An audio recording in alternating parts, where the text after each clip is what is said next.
Well, hi, everybody. Welcome to The Wheel of Mind, the Wheel of Time point of view reread podcast. Welcome to Season 3, Episode 10, where we are still reading Nynaeve Almira's points of view in The Fires of Heaven. I'm your co-host, Lajar Dane of the White Aja. Hi, and I'm Giskel Cimaris, a scholar from Ilion. For any new listeners to our series, I want to remind you that The Wheel of Mind is an in-depth character reread podcast, and we will drop spoilers at random times. So right now is your only spoiler warning. Read the series first. Now today, as Lajar has told you, we're examining from the Fires of Heaven. We're examining chapters 33 and 34. I'll get us started this day with chapter 33, which is entitled A Question of Crimson. Nynaeve was frustrated. The group was stuck with Valen Luca's show right on the border of Gillidan. There were no boats or river traffic at all, and she could not remember the name of the town where the rebel Aes Sedai were gathering anyway. Plus, she was standing out in the heat wearing a blindfold, standing in front of a wooden wall as Tom Marilyn threw knives all around her. Some were so close she could feel the wind off of them. She had agreed to practice this one time just to make Luca shut up, and she had absolutely no intention of going through with it for the show, and absolutely no intention of wearing that ridiculously revealing crimson dress that Luca kept pushing off on her. Nynaeve was frustrated with Tom, with Valen Luca, with Lan for not being there. Well, not that she needed him, of course, but still he wasn't there, and with just about everybody and everything. When the knife throwing was finished, she stalked over to Tom and Valen, preparing to give them a piece of her mind. But she found it hard to argue with someone who kept commenting on your bravery. It was not until she had left them and was walking toward the wagons that she realized that she had not exactly disagreed to do this crazy act. They would claim that she had agreed by omission. But she was too busy worrying right now about Rand and Lan back in the Kyrian War to go back and refuse to do this now. She was even a bit worried about their own plight. White cloaks were on this side of the river in huge numbers, and tomorrow Valen Luca intended to cross into Gildan in the border town of Samara, where the prophet of the dragon had worked the whole town up into a frenzy. Back at the wagons, Aludra gave her another box of the strikers, which she now called fire sticks, which Nynaeve politely took, though she did not trust them enough to use them. Then Julin handed her another hot topic. He had been across the river and had seen Galad among the other white cloaks. Wow, I butchered that. He had seen Galad among the other white cloaks. Could this trip get any worse? Inside the wagon, Elaine asked about Nynaeve's black eye, and at first she gave the daughter heir a half-truth, that Sarandon had hit her when she wasn't looking. She didn't know why that she suddenly had the taste of cat fern and maven's leaf in her mouth. But anyway, just to assuage her conscience, she decided to tell Elaine the entire story. How she had shaken Sarandon, trying to get more information out of her about Suldam and Damane, and how Sarandon had beaten her 9 ways to Sunday, as they say in Saldaia. She still left out the part of how Petra had broken up the fight. But then she discovered that Elaine was hiding something herself. When Nynaeve asked about it, Elaine showed her the Adom she had been studying. Elaine actually believed she could make one. Then we get this quote from Nynaeve. "Light, why? Make an open cesspit first, a midden heap. At least there's some decent use for those." End quote. Elaine had to spell it out word for word. She didn't want to make an Adom itself, but an Adom is a ter'angreal. She believed she could make ter'angreal. Well, that's nice and everything, but don't we need to get out of here? Galad is just across the river with an army of white cloaks. If only Nynaeve could remember where it was that the rebel Aes Sedai were gathering. But Elaine danced all around that subject without saying it out loud. Still, the two reviewed their plans to take the first boat downstream that was able to carry 4 passengers. Even if Elaine wanted to walk that high wire in front of a crowd for some reason, they were leaving. And Nynaeve was not going to wear that crimson dress. one thing I liked about this chapter was how Nynaeve thinks about Lan. I mean, in the usual disparaging way that she talks about men anyways. She's like, oh, that man, I'll show him, you know. But, and it's clear that, you know, anger is just always her mask for some other kind of deeper feeling here. She's angry at him because she misses him, and being in love is not something she really likes to acknowledge. it's a very vulnerable type of thing. But she changes from, so she kind of starts with those threats in her mind, but then she changes into, like, I hope he's safe. You know, she's worried about him, and she's so worried about him that she's wishing he would stay close to Moiraine, where he would be safe. Which is hilarious to me, because that seems like the last thing she would want. She seems very jealous of their connection, even though she doesn't think of it as romantic at all. Moiraine is an obstacle between them, is how she tends to see her. And it's interesting, too, that, you know, Nynaeve values her own independence, and she doesn't want to admit that she needs a man, which I don't think that is a problem to admit, that you need things sometimes and that you can get that from a romantic partner, right? But I think she is sort of, I don't know, maybe supposed to be like a kind of a caricature of a feminist that, like, doesn't need a man but really does, or if that's more of just based in who she thought she was supposed to be as the wisdom who has to be independent and care for everybody else and isn't supposed to be in a romantic relationship, can't think of herself that way. She's got a lot going on with her thoughts about Lan, and those are always interesting for me to try and peel back those layers. Yes. I personally believe this is an ongoing battle that she's fought for many years. Coming into adulthood, you know, being apprenticed to a wisdom, being a very effective wisdom at a very young age, she had to tell herself she didn't want to fall in love. She didn't want to get married. She didn't need a man in her life. She didn't need a family. She didn't need children. But deep inside, Nynaeve really wanted those things. So I believe she buried that down and tried to believe it, but never could quite make that happen. But she kept it suppressed and kept it hidden until she met Lan and began slowly falling for him and he for her. And then these feelings, these desires won't stay buried.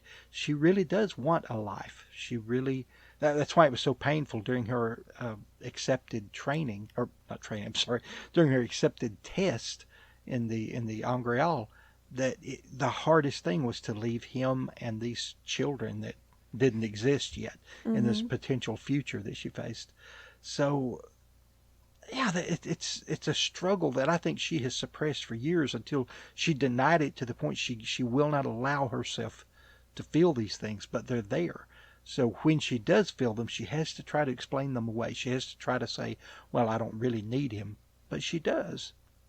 And it's okay to need someone. It's okay to understand I'm weak in certain areas, and here's someone who's strong in those areas, and we love each other. We can make each other stronger. We can make each other better.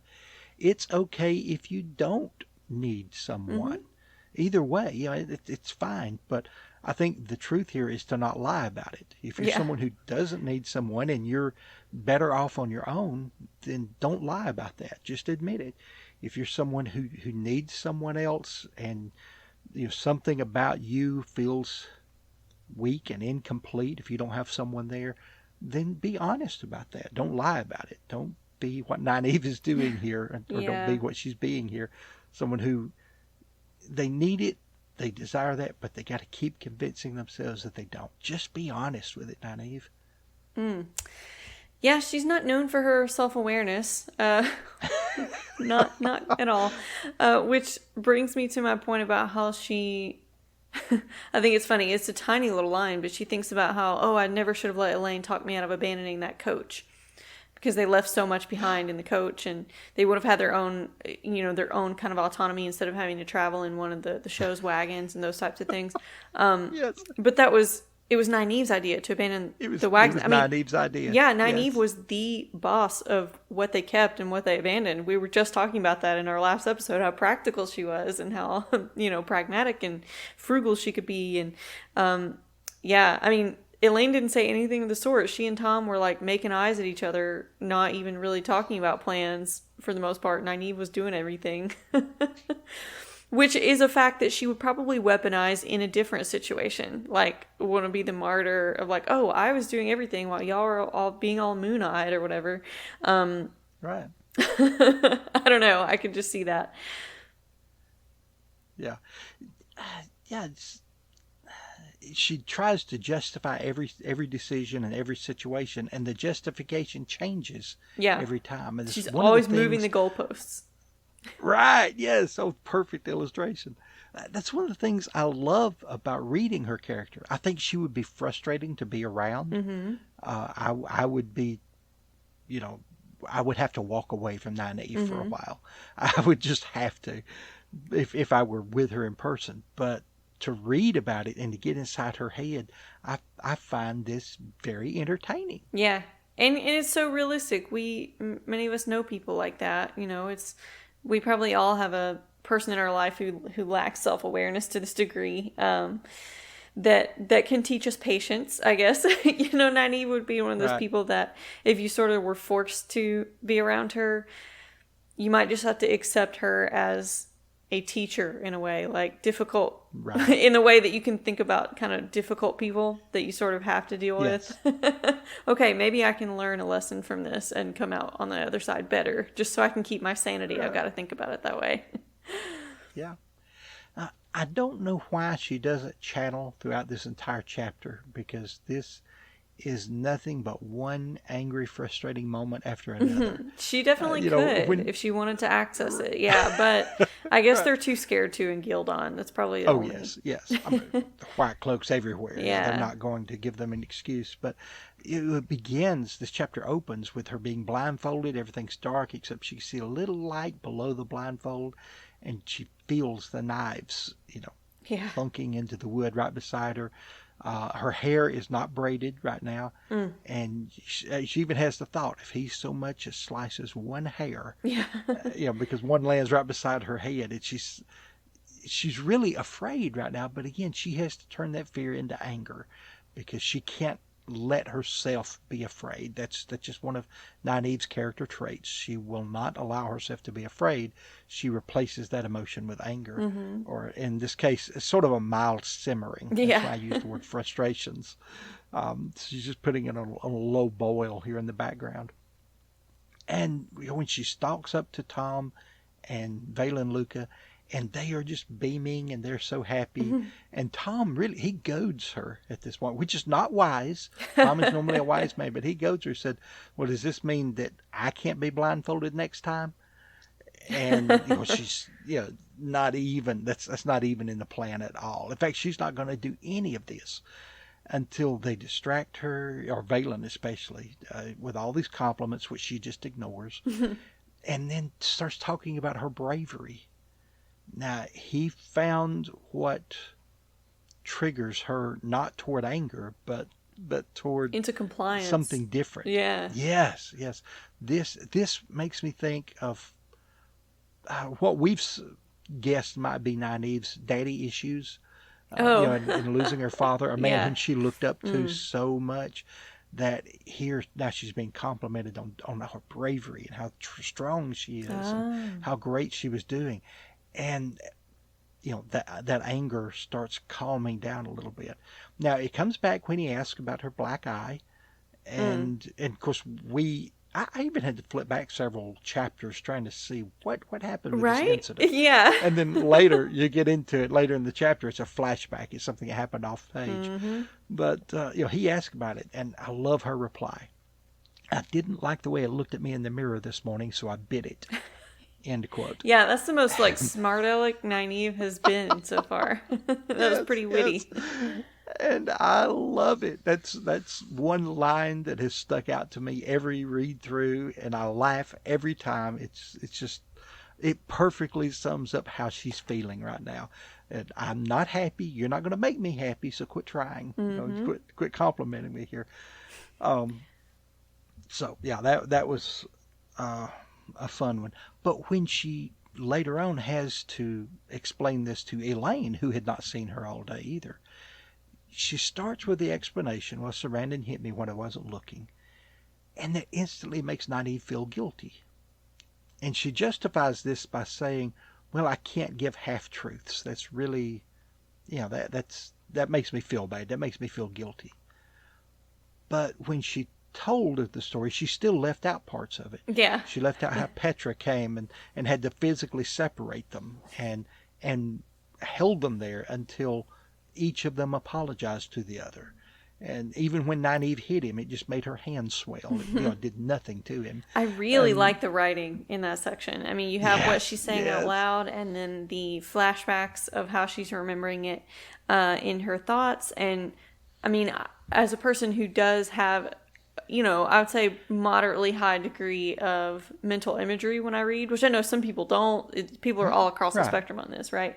I'm able to kind of see these as like flashes of little flashbacks, as if it were like a TV show where you see Nynaeve sitting there explaining it to Elaine, but then the stuff she's not saying, you get to physically see little flashes of really quickly.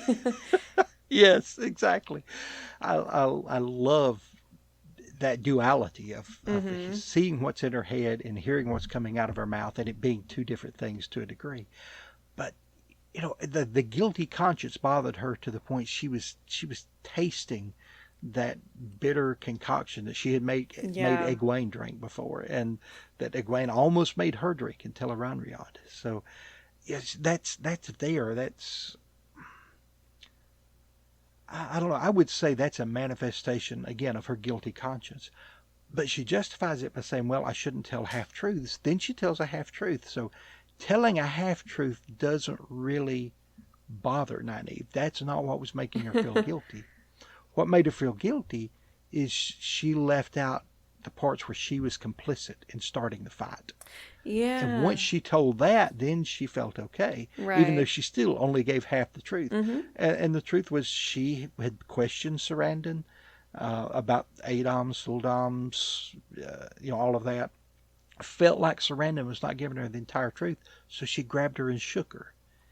And then Sarandon used Taekwondo on her, flipped her around, threw her, a couple of, maybe it's Krav Maga, I don't know, but all these different holds and things to basically get Nynaeve into submission. Even had her over the wagon tongue, I think, with an arm twisted behind her back or something. And of course, I forget the lady's name. One of them who hates Nynaeve. I can't remember if it's one that trains dogs. Yeah, or it might have been Littell, the one who trains bears, thank you. Who ends up marrying Luca later. Yes, that's who it was. Littell, who trains the bears.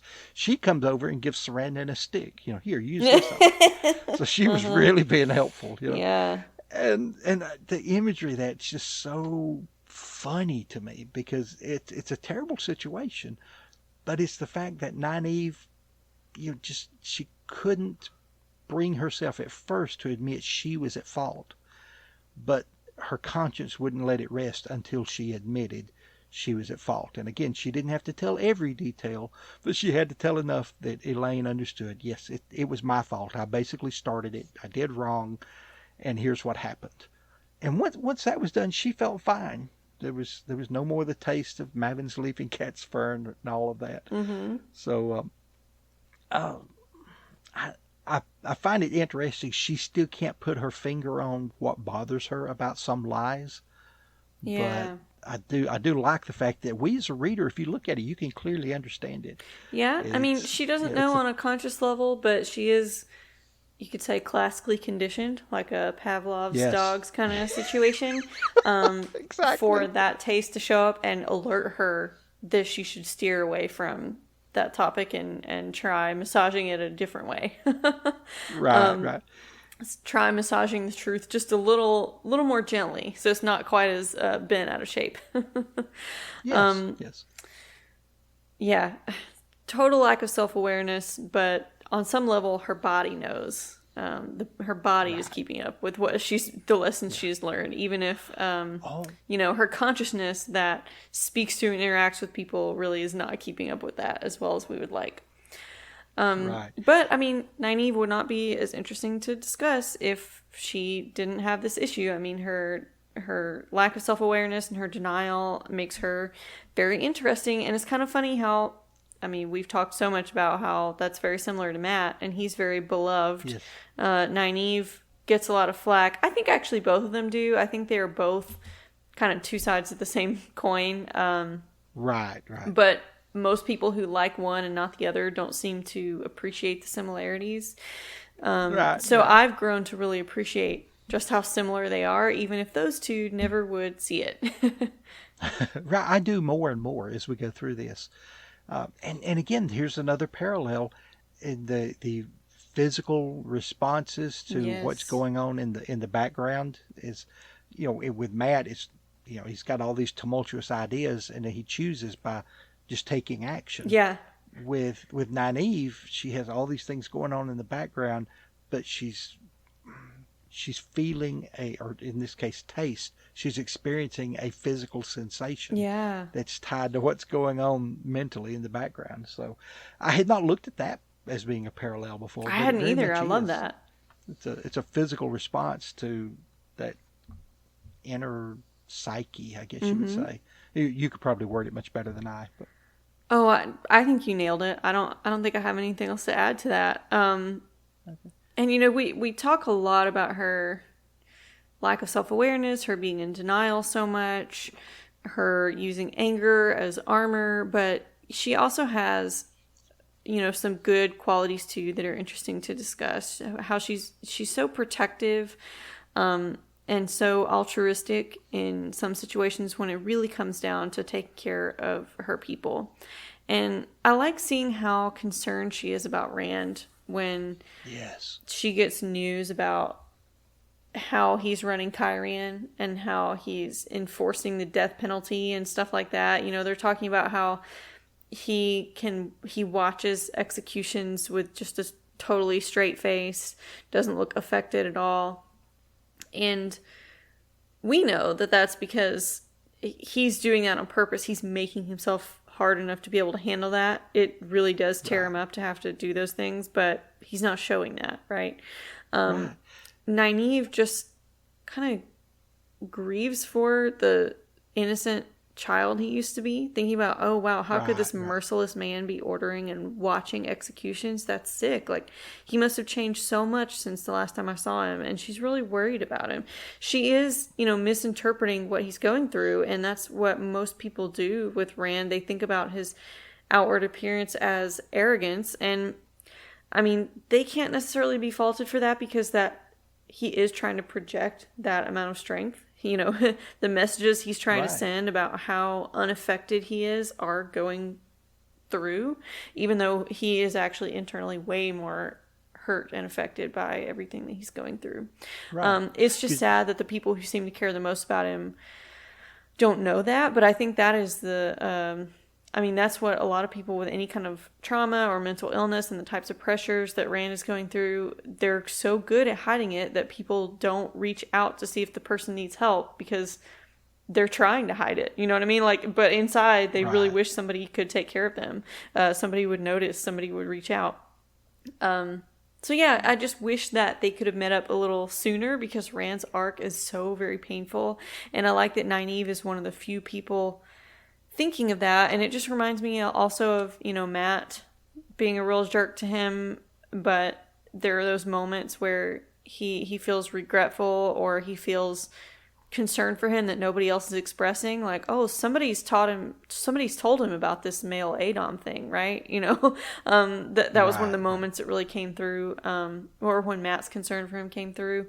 And Nynaeve is kind of, we would expect that to be a part of her. So it's not as surprising, I guess, as for Matt, because she is a nurturing figure. But so much of what we see from her with the day-to-day experiences with Nynaeve is, her prickly nature. So it's nice to see this concern. Oh, it is. And she rightly understands Rand, when she even said, that doesn't sound like him. He was such a gentle boy. Yeah. Well, he was a gentle boy, gentlemanly, and was never harsh or cruel. He's not the kind of person that killed small animals for joy or anything like that. So he was just someone who would rather be peaceful, would rather see other people happy. Not the kind of person that you would expect to lead a country in harsh times or to be a war leader, to order people to their deaths, all of the things that he has to do. So she understands how much that's against his nature. Now, she blames it on what he went through there in the Aiel Waste. And he's gone through quite a lot, let's be honest. But that's still not the reason for it, or not what's going on there. He was not so much changed by the waste as he's being changed just by being who he is, just by being the dragon reborn. Yeah. And slightly off topic in a way, but on the what am I trying to say? The behind the scenes photos and things that we see of the cast and crew of the show, Josha Stradowski seems like such a funny, silly character or person, this real fun-loving personality. And I think that may be one of the reasons he got the part, is he is a lot like who you expect Rand to be. Someone who is gentle, someone who is funny, someone who is, who enjoys time with his friends and is just an outgoing, happy person. And I think it's going to be painful if he goes through a similar transformation in the show. Yeah. Again, to pretend to be someone he's not. But that's what Rand is doing. He's having to pretend to be someone almost like an actor would, because that's who he has to be to do the job that he's got to do. Yeah, So, I think we could get... I get those same, like, sweet and funny and somewhat innocent vibes from even, like you said, the set photos and things, and just, Instagram posts from the cast when they go out for drinks or something. Right. And yeah, I think it will make it very heartbreaking to see the transformation. I think it's something that might be analogous, and I hate to make these comparisons because it's going to happen too much by people who aren't really fans of either in the media already. But in Game of Thrones, Alfie Allen very well portrayed the brokenness of Theon, who was a very fun-loving, funny... I mean, he was definitely a jerk even in the beginning of the story, but in a pretty innocent kind of way, And he was just kind of a funny dude, always cracking jokes and everything. But you see how rapidly aged and absolutely broken, and then subsequently has to go through kind of a redemption that he becomes throughout the seasons. And definitely one of the favorites of book fans, that he very well portrayed that arc of just becoming so broken by what he'd been through. So I hope to be just broken up inside watching a similar transformation for Rand from Yasha. Yes. Right. So the last point I have of something I really enjoyed about this, in the wagon when Elaine and Nynaeve are talking, and Elaine talks about the Idom and how she wants to be able to make a ter'angreal. She thinks that she can.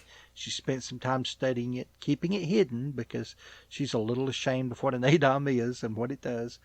But, she feels this pride in wanting to create something. She hasn't even done it yet. She hasn't even created one yet, but she wants to. She feels this pride within her at the thoughts of creating something. And she shares with Nynaeve a memory of hers of being in the palace, and there was a man there who made chairs, and he had made some for the servants. It was nothing fancy, nothing gilded, but she talked about seeing the pride in his eyes at his own craftsmanship, that what he built was good and it was quality. And it made me so proud for Elaine that she was feeling this, that it's as though she understood that sometimes the joy of creating something is greater than the value of that item itself. That just the way it makes you feel, the way it changes you to do a good quality job is better, it's more valuable than the cost of the chair itself, or in this case, even more valuable than the ter'angreal themselves. Elaine doesn't just want to make Adoms, obviously, but she wants that. She desires that. And that's something, a lot of times we find missing in life in general, and especially in fantasy stories, is just the simple joys of doing something right, of how it makes you feel. And I don't want to get too much into being human doings instead of human beings, because we're not just what we do. Mm-hmm. Yet at the same time, there is a joy and a sense of satisfaction that comes with doing that. Um, One thing it made me think of, and this is an entirely different series, but when I read when I was a teenager, when I read the Belgariad, Mm-hmm. and I don't even recall which of the books, although I think it was the first one. Garion was talking to Call, who was the blacksmith there at the little village where they all grew up, or on the farm where he grew up. And Call was redoing a job he had done on a wagon, and it was something that was underneath the wagon that no one would ever see. Mm-hmm. And Garion said, "But why are you redoing it if no one will ever see it?"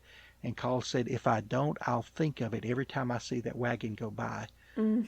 And he was trying to explain to Gary how you always give your best when you do something, even if it's something nobody else sees, especially if it's something nobody else sees. You take pride in what you do, and you do it to your very best. You don't do half a job because no one will ever see it. You go the full route. You make it right. Mm. And that put me in mind of that, to hear Elaine talk about this. Again, she hasn't even done it yet, but you could see this desire within her to be something more, and to be able to create and contribute and enrich other people's lives, but understand that sometimes just the art of doing and making is itself its own fulfillment, its own reward. Mm-hmm. And I just want to say, you go, girl. Yes, I want to see you do this. And I know that it happens, and I know where it takes us, and I'm glad to see it. But yeah, it's just one of those moments that it's kind of small in the story at this point, but it makes me feel really good to read that. And I hope it does our other listeners and readers too, when they stop and think about that. Yeah, unfortunately, her pride just fell on the wrong ears. Nynaeve wasn't in the mood to congratulate her about that. I'm not sure entirely why. I've got some thoughts about it, but it's just a shame Elaine didn't get to talk to Perrin about it, and they end up having tension later for political reasons. But here, I think, that's something they could sort of bond over if they ever had the opportunity to. But of course, there's always that dramatic irony where the people who should be kind of linking up, it seems like, never get to, or the information that should be shared around never gets to. These moments that you want to happen don't happen because, I mean, it's sort of realistic in that way, right? Things don't just happen. Right. Not every little detail happens neatly because of Ta'Veren.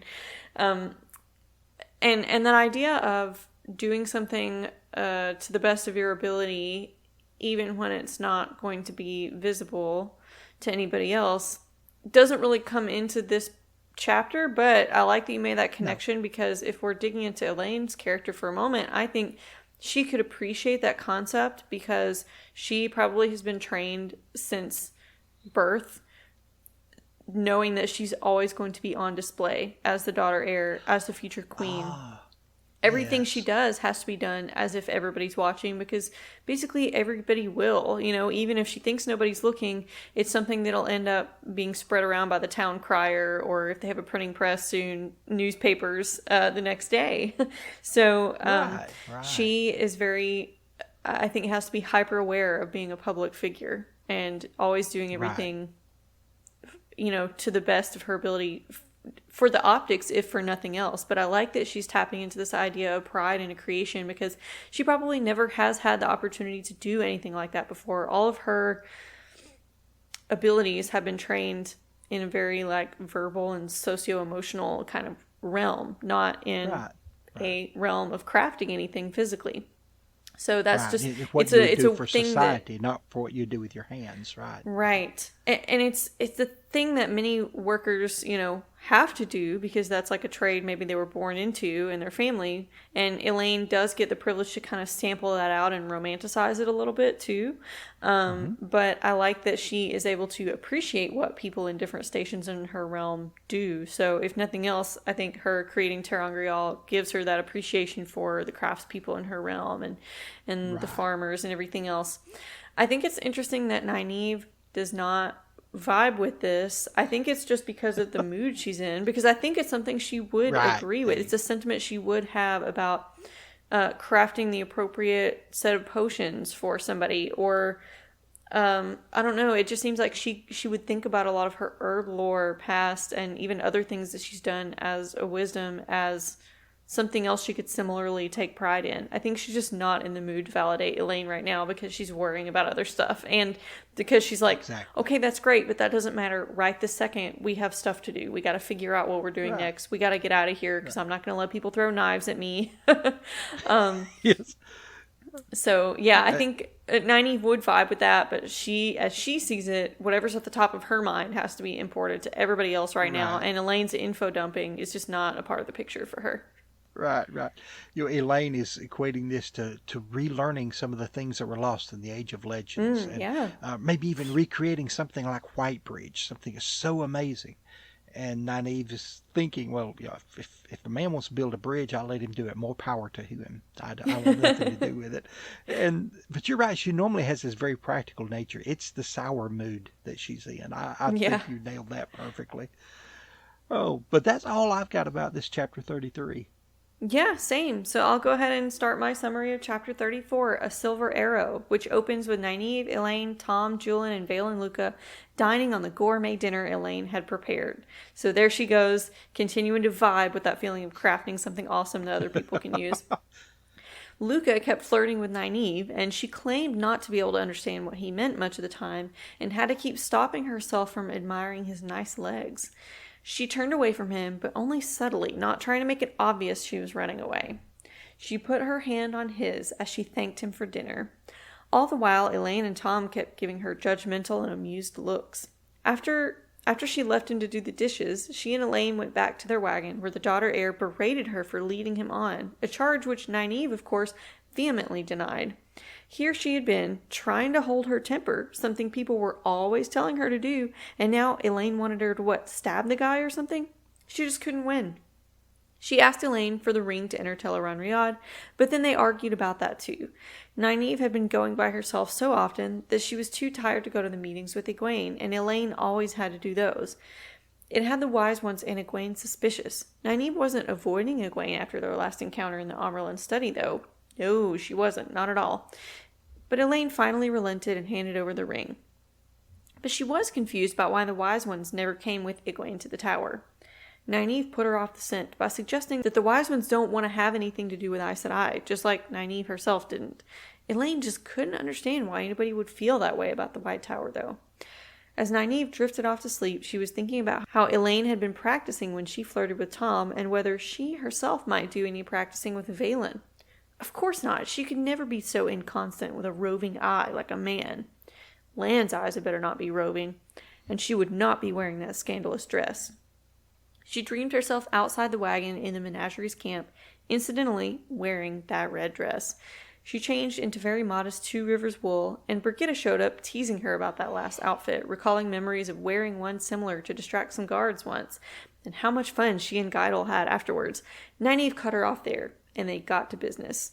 Had Brigitta seen Moghedien? Oh, yes, but also 4 other Forsaken, so no channeling this time to attract any attention.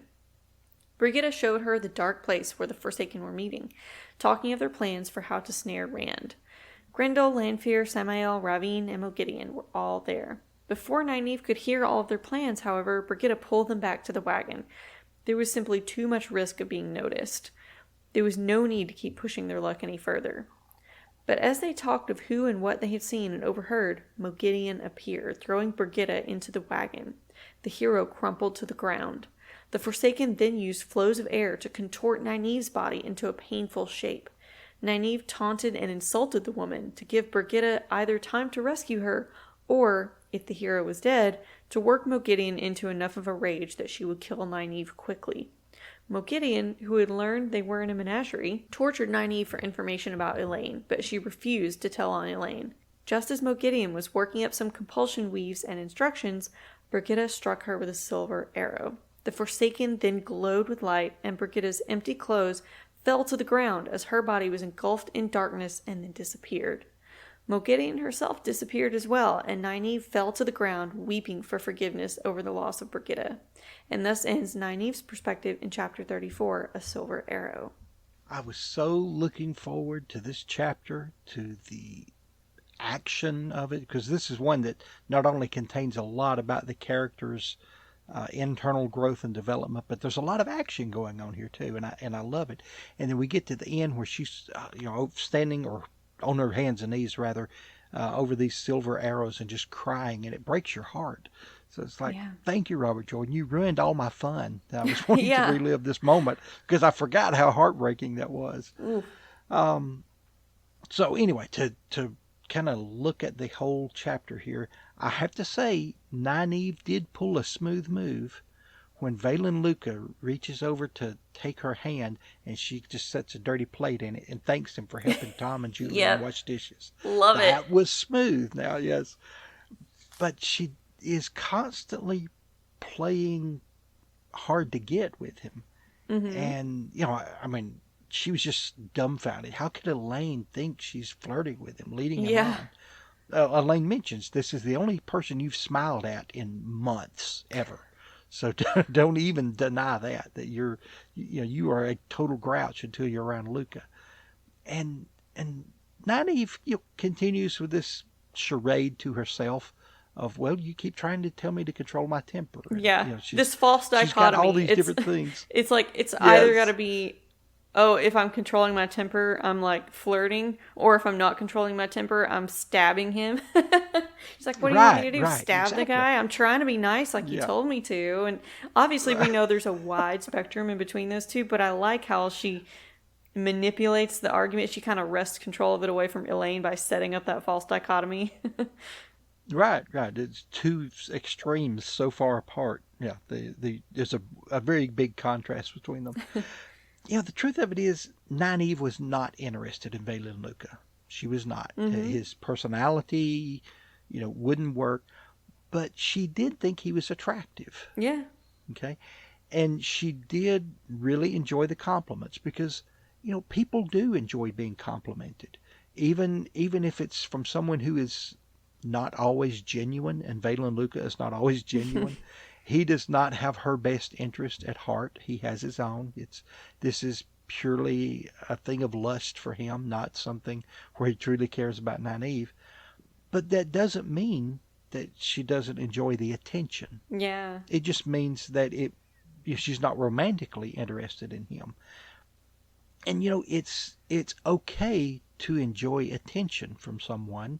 It's okay to flirt with someone when it's innocent and it doesn't mean anything. But it's okay to feel good about that. But it's also okay to outright set some boundaries, to tell someone no, to tell someone I am not at all romantically interested. I like being your friend. I like cutting up with you. I like the fun we're having. But, this is my limit right here. And to be very clear about that. And I know we discussed that some in our last podcast of how, it's, you enjoyed the fact that they could come right out and just say no to someone. She could feel safe in doing that. Yet at the same time, it's okay to, enjoy that feeling of looking at somebody, flirting with them. Yeah. And still setting those limits. But you have to verbalize. You have to explain it to people sometimes. Okay, I'm enjoying hanging out with you. I like the jokes. Thank you for the compliments. I enjoy it. I'm going to continue hanging out with you, but it's never going to go beyond hanging out. We're not going to be alone. We're not going to go on a walk. You're not going to hold my hand, but we're going to sit here and cut up as long as you're willing to.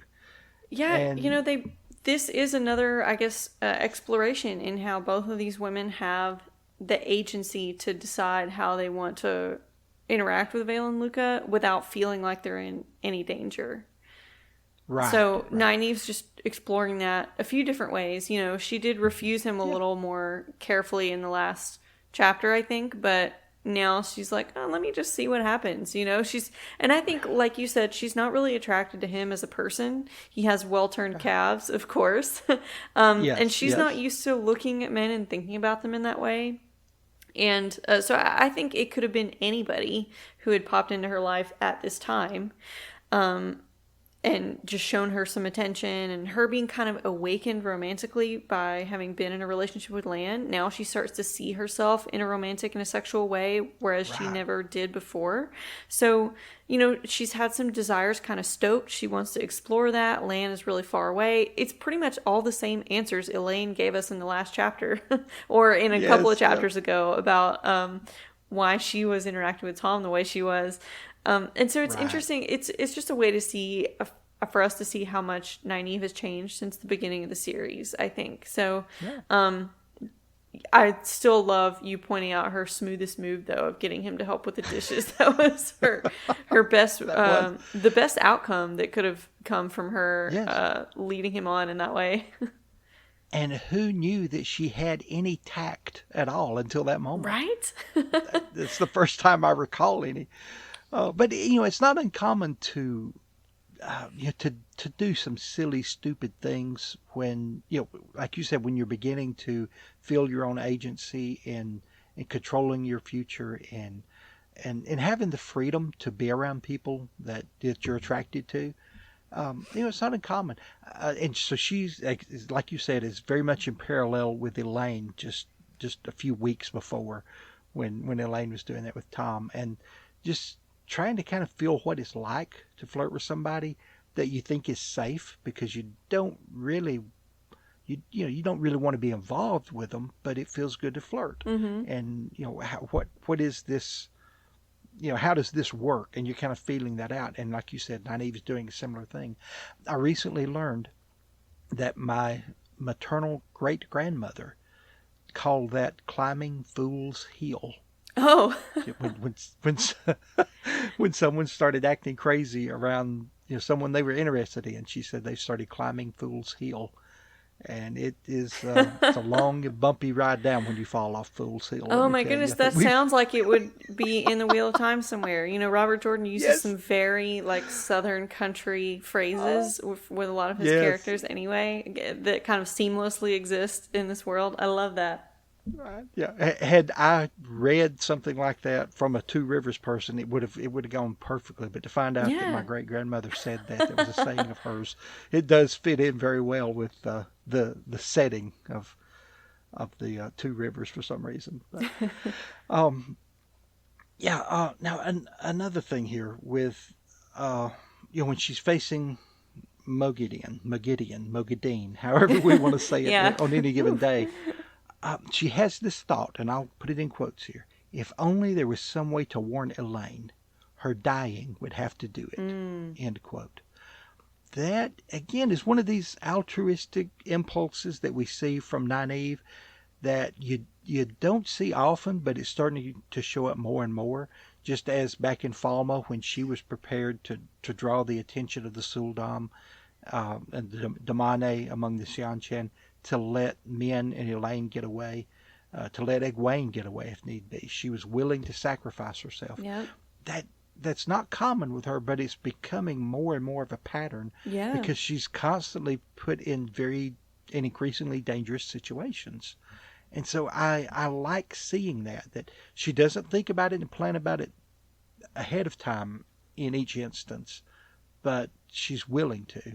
And then she goads Moghedien, trying to make her just kill her quickly. And of course, Moghedien sees right through it. Oh, that's another thing that makes it such a painful part to read in the story. Yeah, it really does. And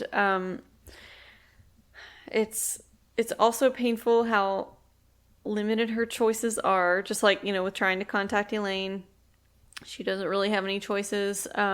With trying to save herself, she doesn't have many choices, so all she can do is kind of try and buy time or try and make her death quick by working up Moghedien into a rage. And wow, I mean, what a choice to have to make, Right. It's incredible that she's holding up under torture by not telling anything about Elaine, but she's also trying to exert whatever small amount of control she has in this situation, which is almost none, but she's going to do whatever she can to try to control how she's taken out. And she is not a kind of person to yield, basically in any way. We've seen this, and anytime she No. thinks about getting into some kind of capture situation, like with the Shan Chan, she thinks they're not going to take me alive. She's not going to tell anybody that's what her plan is, but Right. she has plans to go out on her terms, and she has very little control on anything being her terms at this point, but she's still going to wrest away what tiny bit she can to try to goad Mo Gideon into making it mercifully quick. Just Right. incredible strength of will to try to exert control even in a situation like this. Right. Well, I have heard that people from the Two Rivers could teach stones lessons in stubbornness. Yeah, I seem And to have here heard we, that one we somewhere definitely too. see that. So, yeah, she definitely is that stubborn. Every human being has a point at which they will break, but Nynaeve has not found that yet. And none of the Forsaken have brought her to that point yet where she can be broken. So again, everyone has a point. Everyone has a limit somewhere, but she has not approached hers yet. At this point, she would die while spitting in Moghedin's face if that's what it took, and she would not yield an inch at this point. Yeah, it was just one of those touching moments. I think about that. As well, of course, having plot armor, she was saved by someone else at the last moment. Yeah. And you see, Moghedin's fury and how she draws in so much of the power that she just lights up like a bonfire, which is a detail that I had missed because when Moghedin attacks Birgitta here, and we're going to get into that more, coming up ensuing episodes, but basically I didn't like that my first couple of times through the series because I thought what kind of energy transfer would it take to create a living body for someone? Because just the energy to matter ratio, it's incredible amounts of energy. And I never really picked up on this detail until we were studying for this podcast that Moghedin drew in incredible amounts of energy. As far as why she cast Birgitta out of the world of dreams into the world of the living, I always thought again that was just a way to get Birgitta there, as a way to make her a more interesting part of the story. But now looking at it, with I guess a different point of view, that was a way to make her die slowly and painfully, and from Moghedin's point of view. Yeah, yeah. Whereas in Tel'aran'rhiod, she could kill her, and she could, from what we understand, kill her forever, where she wouldn't be spun back out into the pattern again. But it would be too quick. So here's a way she can do it and do it painfully, and nobody could really stop it. Nobody could do anything about it. We'll just cast her out into the real world in a fleshly form. So, yay, Moghedin, in your spite and hatred, you actually did something great for the story. And I found it interesting, really. I don't think this was intentional, but Birgitta did not intercede and didn't save Nynaeve until Elaine was the one being threatened. Because Moghedin is setting beginning to set weaves of compulsion to cause Nynaeve to go back into the real world to get Elaine and bring her there so that Moghedin could have both of them. And it's that moment that Birgitta steps in. Again, I don't think that was intentional. I don't think that had anything to do with Birgitta's thoughts. But it's almost as if fate or the pattern had set her to be Elaine's protector, even before she had really grown close to Elaine. Yeah. At this point, she had been much closer to Nynaeve, but the pattern had something else for her. And it was at that moment when Elaine was being threatened that Birgitta interceded and put a temporary stop to it. So I would just say that's fate at this point. Yeah, I guess so. And one last thing I have on my notes that I should have brought up before I did the Tel'aran'rhiod sequence is before they went to Tel'aran'rhiod, Elaine and Nynaeve were discussing, the the things they had been talking to Egwene about in Tel'aran'rhiod. They're in the tower. They thought it was odd that the wise ones would not come to the tower. Mm-hmm. Neither one of them really understood that Egwene's sneaking out at this point. Yep. Egwene is she's risking herself for you, and they're so entirely oblivious to that. And that's one of the things you want to yell into the book. Mm-hmm. Dummy, they don't know she's there. That's why they don't come with her to the tower. So anyway, it's just one of those things. I think he intentionally builds in some frustration to keep us drawn into the story, to build a little bit of drama going on there. But one thing I thought was so funny in that thought process, Nynaeve says to herself, and this is a quote, she was not becoming Aes Sedai. She was just hoping to learn more of healing, end quote. She's already gone through this decision several times. Yes, she's going to be Aes Sedai. Yeah. She has to. That's the only way to learn more of healing. That's the only way to ever gain Lan's bond, if that would even be possible. At this point, she doesn't even know that that's possible. But that's the only way she could get the power to pay Moiraine back. That's the only way she can protect her people. But in her mind, she's still, even though she will technically become Aes Sedai, that's not going to define who she is to Nynaeve. She will always, first and foremost, in her mind, be a healer. Though I think that probably morphs into being a queen, into being a wife and a mother years from now. At this point, that's the biggest dream she has, is to heal people and help people. Yeah. And she will take as much of the tower as she can, but she doesn't want to be fully wedded to the White Tower. So it's kind of interesting to see this go back and forth in her mind. At one point, she's committed to being Aes Sedai, and the next point she's not. And then later on in the story, she will call herself Aes Sedai because the new Amerlin declared that she was Aes Sedai, and she will fight to claim that title. Yet, later on in the story, she's, it's all according to where, I guess, how closely the goals of the tower line up with Nynaeve's personal goals, and her personal goals are going to come first. Everything about tower training is to basically break your personal goals so you can be fully committed to the tower. And she, as we said before, she will not be broken. She's come nowhere near that point of being broken yet. Even by the tower, even to having that full commitment to them, she's still going to put her people first. And I admire that she is that dedicated to helping and saving those people she loves. Yeah. She is incredibly dedicated. You're right. And I think it's kind of speaking of dedicated, kind of a shame she never gets to really know or appreciate any Aiel and vice versa.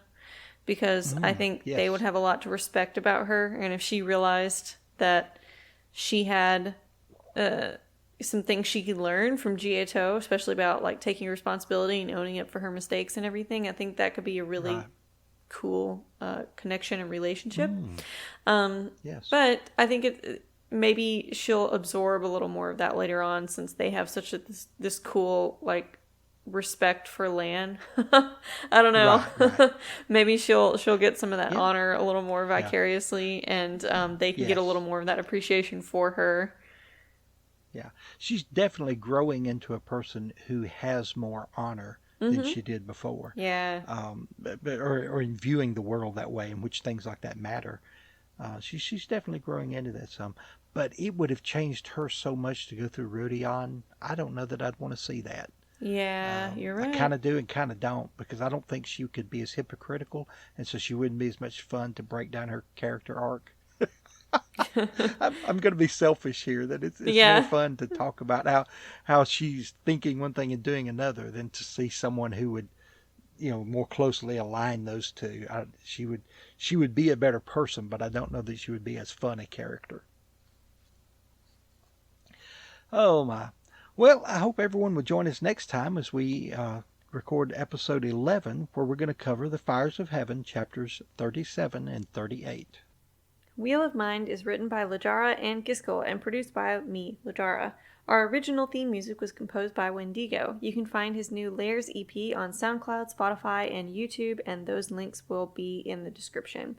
There are neither beginnings nor endings to the turning of the Wheel of Mind, but this is an ending. To catch a beginning next time an episode drops, subscribe to Wheel of Mind on Podbean, Stitcher, iTunes, or Spotify.